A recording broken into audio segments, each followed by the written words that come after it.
Mateus, capítulo 6, versículo 19, está escrito assim: Não ajunteis tesouros na terra, onde a traça e a ferrugem tudo consome, e onde os ladrões minam e roubam. Mas ajuntai tesouros nos céus, onde nem a traça nem a ferrugem consome, e onde os ladrões não minam nem roubam.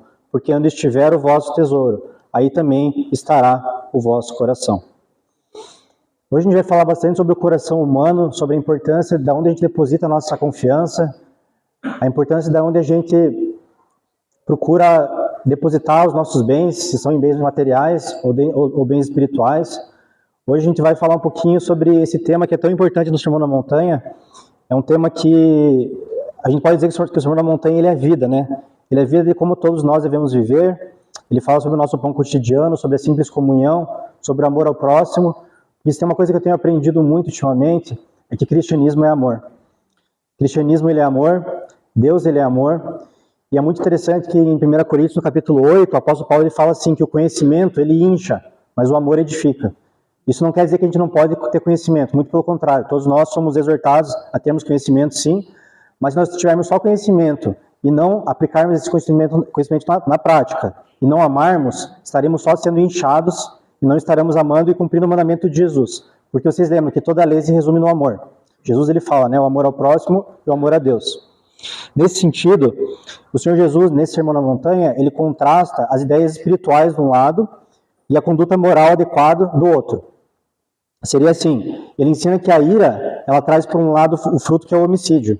Ele ensina que a reconciliação com o irmão é mais importante do que o desempenho de atos exteriores e adoração. Ele até ensina que o cultivo de pensamentos lascivos torna as pessoas tão culpadas quanto a prática do próprio adultério. Jesus, ele mostra o pleno significado da lei, mostrando que as suas demandas são impossíveis de serem cumpridas. Isso tira todo o mérito humano e nos torna dependentes da graça para a salvação. Então, o que eu quero deixar claro para vocês é que tudo que eu vou falar aqui, principalmente esse versículo, ele ensina que as obras são consequência da salvação. Elas não são o motivo pelo qual somos salvos. Eu sei que muitas pessoas aqui vieram de lugares onde estavam que a salvação era pela lei, pelo que eu fazia, pelas minhas obras, mas a gente tem como princípio, como cristãos, tendo a palavra de Deus que diz que pela graça nós somos salvos, e isso não vem de vós, é dom de Deus e não vem das obras para que ninguém se glorie. Uma grande crítica que Jesus faz aqui no Sermão da Montanha é uma crítica aos fariseus. Por quê? Porque os fariseus, eles eram um povo que eles achavam que eles eram justificados pelo que eles faziam. A primeira coisa, na verdade, eles criavam mandamentos que não estavam na lei. Essa era a primeira coisa que eles faziam. E a segunda coisa é que eles eram hipócritas, porque eles não obedeciam a lei e mesmo assim achavam que estavam obedecendo mais que todo mundo e que eles seriam salvos pela lei porque eles se achavam melhores do que os outros. E no Sermão da Montanha, Jesus ele desconstrói tudo isso que os fariseus acreditavam e ele ensina que bem-aventurados são os mansos de coração, os humildes de coração. E justamente, uma coisa que eu achei muito interessante quando eu estava estudando essa passagem, que eu percebi, foi que uma pergunta que eu fiz para mim mesmo, né? Quem é que pode falar com absoluta certeza sobre o tipo de pessoa que fará parte do reino dos céus?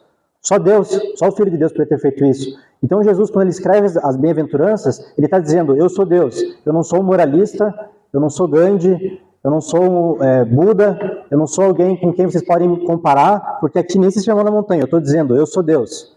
Porque tem muita gente que diz assim, não, porque Jesus é um bom mestre, um bom professor e tudo, mas ele não é Deus. Não, muito pelo contrário. Aqui nesse sermão, que é o sermão mais importante que nós podemos ler ou meditar sobre, ele está dizendo que ele é Deus. E uma pergunta que eu queria fazer para vocês é o seguinte, antes de começar a pregação. O que esse sermão significa para você, o Sermão da Montanha? Você tem lido ele, estudado ele, praticado ele? Ou ele é apenas algo que você lê em sua leitura anual bíblica? É muito importante a gente saber que Jesus ele dirigiu a seus discípulos esse sermão. Então é algo, esses princípios que ele traz no sermão, são princípios que devem ser aplicados durante toda a nossa vida cristã e que nós devemos estar sempre remoendo ele em nossas mentes e pensando e meditando neles, porque existe muita profundidade nisso. Eu queria recomendar um livro do Martin Lloyd-Jones também, que o nome é Estudo sobre o Sermão do Monte. Nesse livro, que é muito, muito bom mesmo, ele traz várias pregações ensinando só sobre o Sermão do Monte. É desse tamanho o livro, assim, então ele é muito, muito profundo. Em Jeremias 23, no versículo 28, Jeremias fala assim: aquele que tem a minha palavra, fale minha palavra com verdade. O que tem a palha com o trigo, diz o Senhor? Porventura minha palha não é como fogo, diz o Senhor, e como um martelo que esmiuça a pedra? Eu espero que, com base nesses versículos, nós possamos esmiuçar as pedras que são os nossos corações e que eles possam ser quebrantados e que a gente possa sair hoje com lições práticas daqui. O primeiro ponto que eu queria dizer é sobre acumular tesouros na terra, ou no céu. É muito claro aqui no primeiro versículo, que ele vai dar duas possibilidades. Vai falar, ó, não ajunteis tesouros nos céus, na terra, mas sim nos céus. Então você tem a possibilidade de juntar tesouros ou na terra ou nos céus, como cristãos. Muita gente acha que ele está falando aqui só de dinheiro, mas ele não está falando só de dinheiro, ele está falando aqui de trabalho, ele está falando aqui até de família, ele está falando aqui de um sonho, ele está falando aqui de um desejo, ele está falando aqui de saúde. Isso quer dizer que a gente não tem que trabalhar, que a gente não pode ter uma família, que a gente não pode ter desejos e sonhos? Não, muito pelo contrário. Nós devemos ter essas coisas porque são coisas lícitas e que Deus ordenou também que a gente tenha elas. Só que o mais importante é a gente pensar, eu coloco Deus acima da minha família ou embaixo? Eu coloco um sonho acima de Deus? Eu coloco o meu trabalho acima de Deus? Eu coloco os meus filhos, a minha esposa, eu coloco eles acima de Deus? Essa é uma coisa extremamente importante para a gente pensar, porque quando a gente vai realmente sondar o nosso coração e ver, existem vários momentos, pelo menos na minha vida, em que eu vi que eu não estava colocando Deus no lugar que ele deveria estar, e estava colocando coisas lícitas no lugar dele. 1 Timóteo 6, 17, o apóstolo Paulo ele fala assim: manda aos ricos desse mundo que não sejam altivos, nem ponham a esperança na incerteza das riquezas, mas em Deus, que abundantemente nos dá todas as coisas para dela gozarmos. Que façam bem, enriqueçam em boas obras, repartam de boa mente e sejam comunicáveis. Que entesourem para si mesmos um bom fundamento para o futuro, para que possa se apoderar da vida eterna. Eu acho que esse versículo ele é para todos nós que estamos aqui. Até o ponto que eu saiba, ninguém aqui passa fome. A gente tem pelo menos uma casa, a gente tem pelo menos um alimento. E quando ele está falando aqui sobre dinheiro, né? Nesse versículo especificamente. Mas o que a gente tem que pensar aqui é que existem pessoas muito mais pobres do que nós nesse mundo. E quando ele fala que os ricos, às vezes a gente ouve a palavra rico e fala assim, eu não sou rico, eu sou de classe média, sou de classe média baixa. Mas se você se comparar com outras pessoas em outros países, né, alguns países do Oriente Médio, da África, ou até aqui nossos irmãos aqui, a gente tem irmãos aqui da Venezuela que já contaram histórias de como que funcionam as coisas lá, irmãos de Cuba, já contaram as coisas como é que funcionam lá também. A gente sabe que tem muitas pessoas que passam fome lá e sofrem muito, muito mesmo. Então esse versículo, 1 Timóteo 6,17, é um versículo que a gente tem que guardar no nosso coração e tem que pensar, esse versículo é para mim mesmo também. O crente ele deve pensar assim, eu não sou proprietário de nenhuma dessas coisas que Deus me dá, eu sou só um administrador.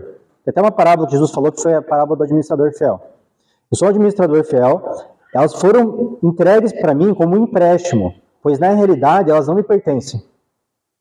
Não poderia levar comigo as minhas riquezas e nem mesmo os meus dons para o céu. Então somente me foi confiado custodiar essas coisas. Já pararam para pensar isso? Que tudo que você tem vem de Deus? Acho que se não me engano, em Tiago, no capítulo 1, fala que todas as coisas vêm dos céus. Todas as coisas que nós temos vêm do Senhor. A Bíblia fala em Romanos 11:36, fala assim, porque dele, por meio dele e para ele são todas as coisas. Por meio de Deus são todas as coisas. Tudo que a gente tem vem dele e deve ser usado para a glória dele. O catecismo de Westminster, também a nossa confissão batista, na primeira pergunta, ela fala assim, qual é o principal fim do homem? E o principal fim do homem eles definem como glorificar a Deus e desfrutá-lo para sempre. E como que a gente vai glorificar a Deus? Com o nosso corpo, com os nossos bens, investindo tudo que a gente tem na obra dele. Isso quer dizer que a gente tem que ser, por exemplo, monasticistas, temos que abrir um monastério, não podemos ter uma família, não podemos investir no nosso próprio, uma comida um pouco melhor, ou às vezes até uma vestimenta melhor para o inverno, para o calor, não. Mas isso quer dizer que nós devemos ter um equilíbrio e um balanço e nunca deixar que nada seja aplicado que não tenha sido primeiramente analisado por nós e pensado, isso vai glorificar a Deus ou não? Segunda coisa, a gente tem que pensar que a gente vai prestar contas para Deus de tudo que a gente tem, de tudo que a gente faz. Que nem o versículo fala. a gente vai juntar tesouros nos céus ou na terra? Vai ter um dia, gente, lá em 1 Coríntios, não consigo lembrar o capítulo exatamente, mas o apóstolo Paulo ele fala que todos nós iremos comparecer perante o tribunal de Deus, tá? E esse tribunal não é necessariamente o tribunal da salvação, tá? Porque os salvos, eles vão também participar do tribunal, que é o tribunal do galardão. Lembra aquela passagem que o apóstolo Paulo fala de juntar pedras preciosas, ouro, prata, ou palha, feno e trigo? Então, nesse aspecto, é importante a gente saber que a gente vai prestar contas para Deus de tudo que a gente faz aqui na Terra. E o meu objetivo não é necessariamente gerar uma ansiedade no coração de vocês em relação a isso, mas é alertar quem não sabe sobre isso e também lembrar quem tem esquecido isso. Porque isso é algo extremamente importante, de nós como cristãos sabermos. A gente está falando aqui sobre a disposição e administração das coisas que Deus nos dá. Isso é uma coisa muito, mas muito importante. Uma coisa muito legal que eu li aqui de um autor, que ele fala assim, ó, preocupem-se e busquem o tesouro celestial, as riquezas da glória, as alegrias e glórias de outro mundo, que excedem infinitamente tudo que é valioso aqui na terra, e nunca pode ser corrompido ou retirado. Lucas 12:33 fala assim, fazei para vós bolsas que não se envelhecem, tesouro nos céus que nunca cabe. Eles nunca desejarão nada de bom aqui, os cristãos. E essa é a maneira de proteger os tesouros, pois colocá-lo no céu com Deus, dar a Ele, dar aos seus pobres, Deus fala muito sobre isso no Antigo Testamento, dar aos seus pobres, dar aos pobres, né, também, ajudar os pobres, ajudar a viúva, o estrangeiro, né, o órfão. A Bíblia fala em Tiago que a verdadeira religião pura e imaculada é ajudar as viúvas e os órfãos nas suas tribulações. Fazer uso dele para a sua glória, é colocá-la em um lugar onde nem a traça e nem a ferrugem corroem, onde os ladrões não roubam e nem minam. Então, gente, nesse ponto, que eu queria deixar claro para vocês é o seguinte, e queria fazer uma pergunta. Primeiro, uma frase de Lutero em que ele diz assim, o que um homem ama, esse é o seu Deus. O que um homem ama, esse é o seu Deus. Eu tenho outra frase do Calvino também que ele fala assim, que o coração humano ele é uma fábrica de ídolos. E esses ídolos a gente tem como uma grande culpa e um pecado, muitas vezes é colocar eles na frente de Deus, colocar eles no lugar onde eles não deveriam estar. Muitos falam que são só os católicos, né, que tem ídolos, que tem as imagens, mas nós também temos em vários momentos da nossa vida. E minha pergunta para vocês é a seguinte, para onde vai a tua maior atenção, a tua maior ansiedade, o teu maior zelo e o maior tempo? São para as coisas da terra ou são para as coisas do reino dos céus? Você não pode tentar ter tesouro em dois lugares, porque uma hora você vai ter que decidir. Ou é o céu, ou é a terra. Você tem que decidir, você tem que escolher. Você não vai poder ficar servindo, lembra que fala um pouquinho mais para frente, João Montanha vai falar, ou é mamon, ou é Deus. Ou você serve o dinheiro, ou você serve Deus, é um dos dois.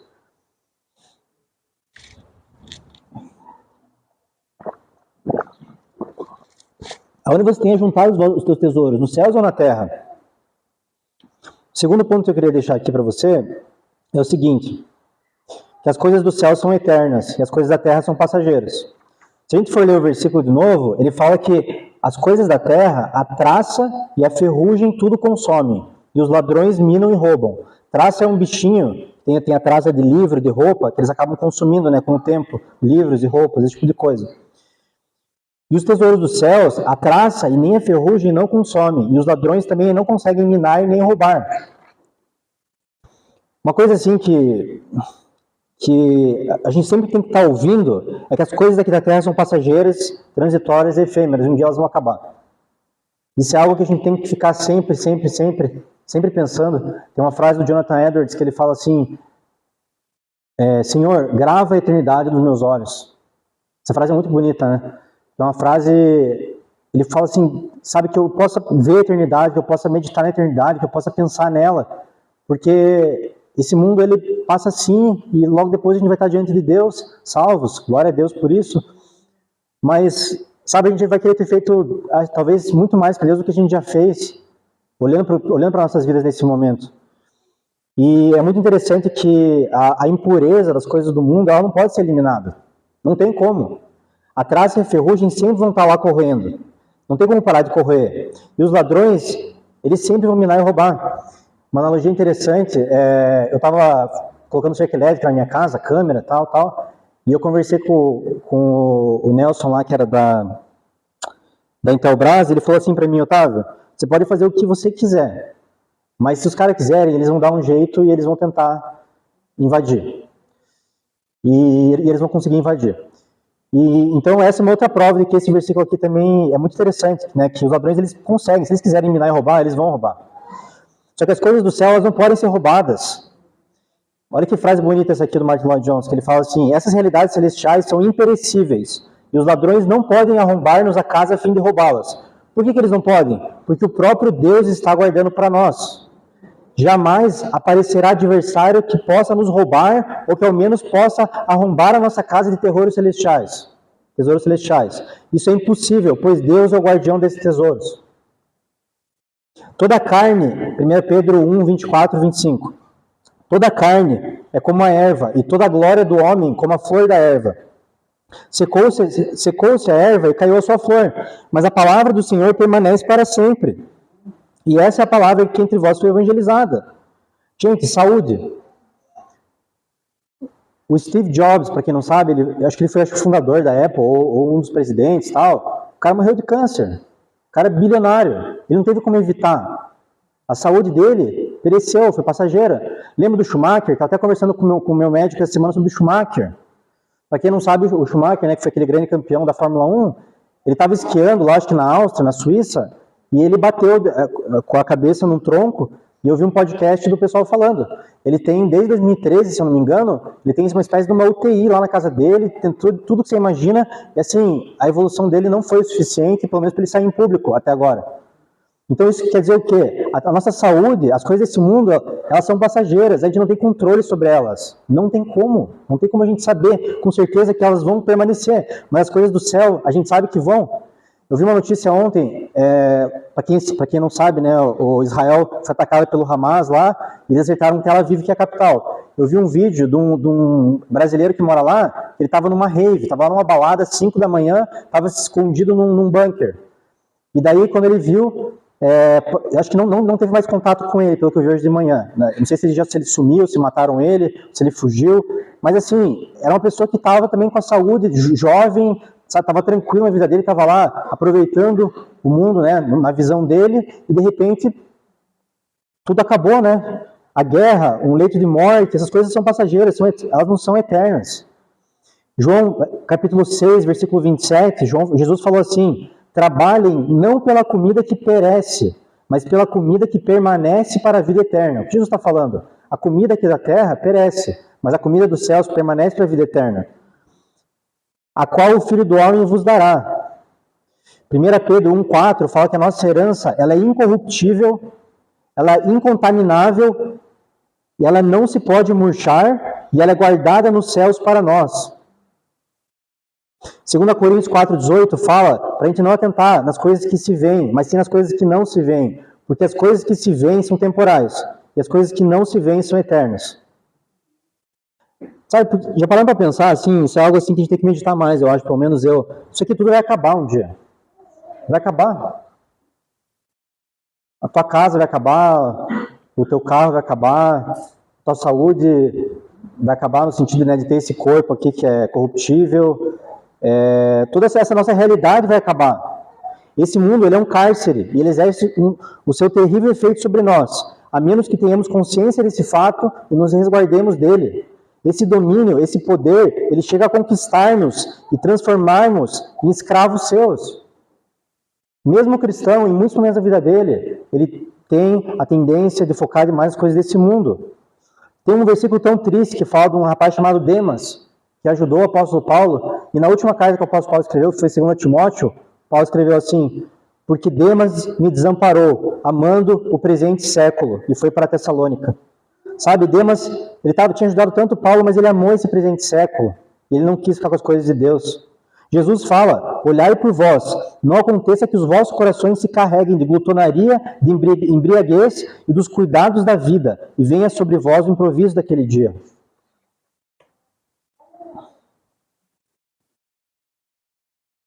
Se teu tesouro está nas coisas terrenas, os seus corações estarão neles.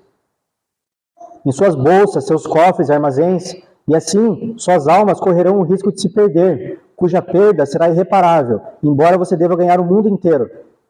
Aqui, a gente não está falando sobre perda de salvação, tá? A gente está dizendo que aqueles que colocam todo o seu coração nas coisas desse mundo nunca se converteram e não são cristãos de verdade. Porque o cristão, ele coloca o seu coração nas coisas celestiais e ele falha, ele erra, só que ele se arrepende e ele muda. Ok? Quero deixar isso bem claro. Mas se o seu tesouro for colocado nas mãos de Deus, o seu coração estará com ele e ele se firmará nele. Seus desejos serão pelas coisas celestiais. Suas afeições estarão voltadas para as coisas do alto. Sua conversa será no céu, enquanto você estiver aqui na terra, e esse será o lugar e a sede da sua felicidade por toda a eternidade. O céu. Você deve escolher com sabedoria, pois você está escolhendo para si próprio, e você vai ter aquilo que escolheu. O pastor chegou a comentar um pouquinho aqui na pregação sobre, na escola bíblica, sobre galardão, né? A gente não sabe direito como é que vai funcionar, mas existe o galardão, gente. Existe... a gente vai, embora a gente seja salvo, a gente não sabe se a pessoa vai ser mais próxima de Deus, como o pastor falou, a gente não sabe como é que vai ser a função, a posição, mas existe uma diferença, sabe? E eu creio que aquele que conheceu o amor de Jesus Cristo, ele vai querer o amar cada vez mais. Acho que isso é um fato, sabe? Então a pessoa que pensa assim, eu sou salvo e agora eu vou viver do jeito que eu quero, essa pessoa para mim nunca foi salva, porque ela não demonstra o Espírito Santo na vida dela. E vamos para o nosso terceiro ponto, que esse aqui é o ponto muito importante que eu quero deixar para vocês. Carol, você pode pôr no versículo 21.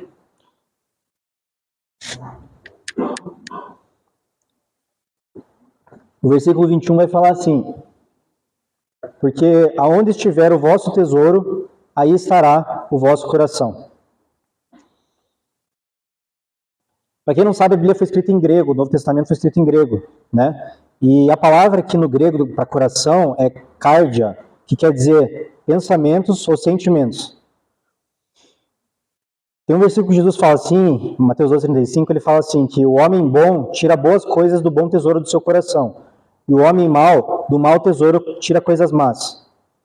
O coração, ele pode ser o centro mental das nossas vidas, porque é ele que conhece, é ele que entende, é ele que medita, é ele que considera e é ele que se lembra. O coração, tanto no Antigo Testamento quanto no Novo, ele tem uma importância, assim, a palavra coração tem uma importância muito grande, porque muitas vezes quando Deus está dizendo sobre a disposição da nossa mente, ele está falando do coração. Então, muitas vezes quando você lê lá no Antigo Testamento coração, Deus está se referindo à tua mente. E a pergunta que eu queria fazer para vocês, continuando nesse ponto, é o seguinte: aonde está o tesouro de vocês? Qual que é a coisa que mais importa para você aqui nesse mundo? Novamente falando, acima de Deus ou abaixo de Deus? É a tua saúde? É o teu casamento? É a tua profissão? É o teu dinheiro? São os teus bens? Ou é Cristo?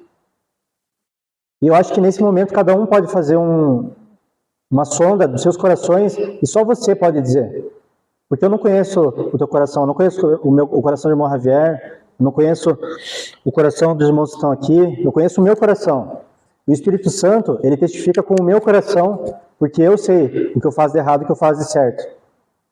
Eu sei a verdadeira intenção do meu coração. Lembra que a gente falou sobre a intenção do coração? Que Jesus falou assim, se você olhar para uma mulher com uma intenção adúltera, já adulterou com ela.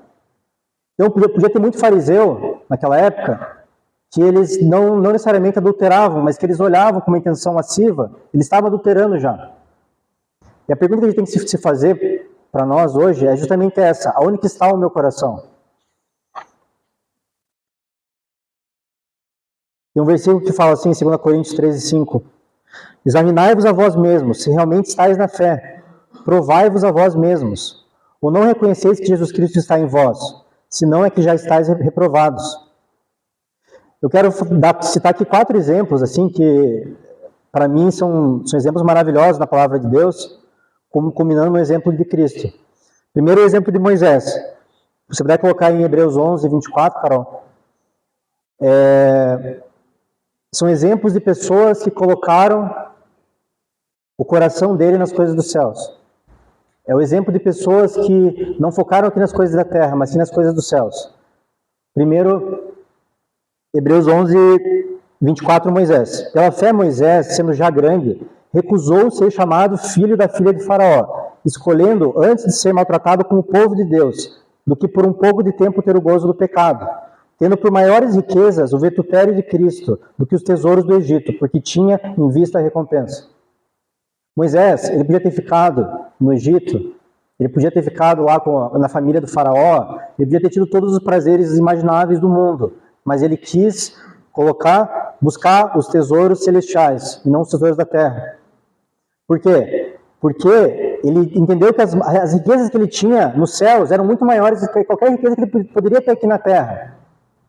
Outro exemplo, Lucas 5,11. O exemplo dos apóstolos. E levando os barcos para a terra, deixaram tudo e o seguiram. Esse versículo, Lucas 5,11, dá para você fazer uma pregação só em cima desse versículo.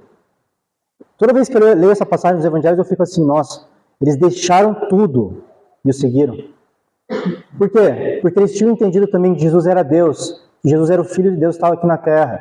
E que eles não quiseram colocar os tesouros deles aqui na terra, mas sim eles desejaram buscar os tesouros dos céus. Outro exemplo, o exemplo do apóstolo Paulo, Filipenses 3.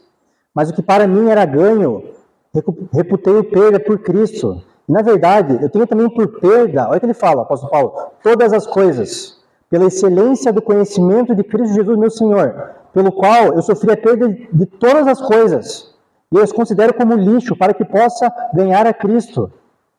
O apóstolo Paulo, ele era fariseu dos fariseus, da tribo de Benjamim, ele era um homem respeitado, ele estava lá quando mataram Estevão, ele era um homem zeloso pela lei. Aos olhos do mundo, aos olhos dos judeus, ele era um baita de um judeu, mas ele falou assim, não, eu não quero as coisas aqui da terra, eu quero as coisas dos céus. E ele focou nas coisas dos céus, e quando ele teve a visão de Jesus Cristo falando com ele ficou 3 dias cegos, e ele falou assim, não, agora eu vou servir a Cristo. E o nosso maior exemplo, a gente nem precisa dizer quem que é, né? Que é o Senhor Jesus. Filipenses 2,4 vai falar que a gente tem que ter o mesmo sentimento que houve em Cristo Jesus, que sendo em forma de homem, não teve por usurpação ser igual a Deus, mas sendo em forma de Deus, não teve por usurpação ser igual a Deus, mas ele esvaziou-se a si mesmo, tomando a forma de servo, fazendo-se semelhante aos homens. E achando na forma de homem, ele humilhou-se a si mesmo, sendo obediente até a morte, e a morte de cruz. Por isso Deus o exaltou soberanamente, e lhe deu um nome que é acima de todo nome, para que ao nome de Jesus se dobre todo o joelho dos que estão nos céus, na terra e debaixo da terra, e toda língua confesse que Jesus Cristo é o Senhor, para a glória de Deus Pai. Antes da fundação do mundo, Deus, ele escolheu um povo. A Bíblia fala assim, que ele nos escolheu, Efésios 1:11. Ele nos escolheu antes da fundação do mundo para que fôssemos santos e irrepreensíveis diante dele. Não é Efésios 1:11, é um pouquinho depois, se não me engano, ou antes. Deus, ele escolheu um povo. E ele falou assim para Jesus, isso que a gente sabe por João 17, que tem oração sacerdotal, a gente sabe pela questão da aliança, porque é algo meio obscuro, mas a Bíblia fala em relação ao que eu vou falar agora. Ele escolheu um povo, ele elegeu um povo antes da fundação do mundo, e ele falou, Jesus, como meu presente ao Senhor, eu vou dar esse povo. Então vá e morra por esse povo, sofra por esse povo, viva uma vida perfeita, uma vida sem pecado, a vida que eles deveriam viver, viva você. E sofra no lugar deles a ira de Deus que eles merecem, e essa ira vai ser imputada a esse povo, e eles vão poder ser justificados e perdoados com base no teu mérito, Jesus. Não por algo que eles fizeram, não por algo que eles tenham merecido, mas pelo Senhor, por você, Jesus. Eles vão poder viver com nós eternamente, e eles vão ficar eternamente glorificando o teu nome, Jesus, e você vai assentar à minha destra por toda a eternidade. Esse é o Evangelho do Senhor Jesus. E no Evangelho do Senhor Jesus, ele nos ensina também que, como prova, como algo que garante que o sacrifício de Jesus foi satisfeito realmente, Deus, ele ressuscita Jesus. Porque era impossível que a morte segurasse Jesus. Por quê? Porque a morte, ela veio junto com o pecado. Certo? E Jesus nunca pecou. Como é que ele poderia ficar morto? Era impossível que ele ficasse morto. Porque ele nunca pecou. Então a morte não poderia detê-lo. Isso fala em Hebreus. É muito claro essa passagem. Então, como a morte não poderia deter Jesus, ele ressuscita. E a gente chama isso de a vindicação de Cristo. É Deus falando, o sacrifício de Jesus foi suficiente, eu vou vindicar ele, e ele vem, e ele ressuscita, e agora ele reina sobre absolutamente tudo, sobre todas as coisas, e ele está no céu, assentado à direita do Pai, onde todos os anjos estão, como o exemplo de Isaías 6 nos ensina, dizendo, Santo, Santo, Santo é o Senhor, toda a terra está cheia da sua glória. Acabei me empolgando um pouquinho no Evangelho, mas acho que não faz mal, né? Nessa parte a gente acaba se empolgando um pouquinho. E agora eu quero fazer uma pergunta para vocês. O que você pensa sobre Cristo e seu Evangelho? Como você e eu respondemos a essa pergunta, dirá tudo o que precisa ser dito sobre nós. No entanto, nós devemos sempre lembrar que nossas ações são o que validam nossa confissão. Se Cristo e o seu Evangelho são importantes nas nossas mentes e nosso coração, também serão de primeira importância na nossa proclamação. Ele será o modelo principal que teremos. Ele será a principal motivação das nossas vidas. Em outras palavras, se tudo fosse tirado de nós, menos que Cristo morreu por nossos pecados, ainda teríamos nossa mensagem, o nosso objetivo, a nossa motivação e o desejo do nosso coração. Ou seja, Cristo deve ser o que está no nosso coração. O tesouro do nosso coração deve ser Cristo. O que esse versículo fala? Aonde estiver o vosso tesouro, aí também estará o vosso coração. E o nosso tesouro deve ser Cristo. Amém? Último versículo que eu vou citar, eu prometo. Colossenses 3, 1. Versículo 1. A gente falou aqui de Moisés, a gente falou aqui dos discípulos de Paulo, Jesus, e esse versículo vai para nós. Portanto, se já ressuscitaste com Cristo, buscai as coisas que são de cima, onde Cristo está sentado à destra de Deus. Pensai nas coisas que são de cima, e não nas que são aqui da terra, porque vocês já estão mortos, e a vossa vida está escondida com Cristo em Deus. Quando Cristo, que é a nossa vida, se manifestar, então também vós vos manifestareis com Ele em glória. Pensai nas coisas que são de cima, o versículo 2 fala, e não nas coisas que são aqui da terra. Falando novamente, a gente não pode deixar de trabalhar, a gente não pode deixar de ter uma família, de ter nossas coisas, só que a gente tem que colocar Deus acima de tudo isso. Qual que é a tua ansiedade? No que você pensa dia e noite? Tem que ter algo. Nosso coração não fica vazio, nossa mente não fica vazia. Você não fica sem pensamento, sem ideias, sem propósitos. Me diga o que está na tua mente dia e noite, que eu vou dizer onde está o teu coração.